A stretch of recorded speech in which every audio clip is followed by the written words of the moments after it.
As I have said during the last press briefing, that the Vice President should have at least leveled up in her discussions, in her responses in certain issues.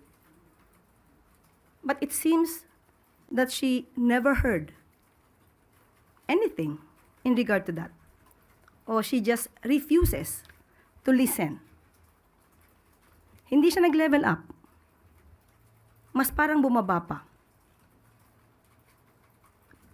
Inuulit niya muli ang kanyang mga excuses na pamumulitika, politicking. Kung ito ay patungkol sa inyong kapatid, sinabi niya po sa interview, hindi pa niya nakakausap si Congressman Pulong Duterte. At malamang ay hindi niya rin po nadinig ang interview sa kanyang kapatid. At ito po ay nasama na po sa news. At and I quote, sa Tagalog po ito, pero he said it in Cebuano. Sa akin mga kapatid na Davaoenyo, ngayon nakita nyo na naman ang video. Matagal-tagal na yon nangyari. Sige lang, decision nyo po pa rin kung sino ang iboboto nyo sa pagka-congressman sa unang district.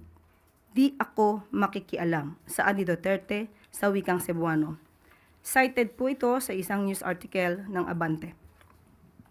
Now, kung inamin naman po ni Congressman Pulong Duterte, ayon sa kanyang pag-interview, hindi niya tinanggi ang video.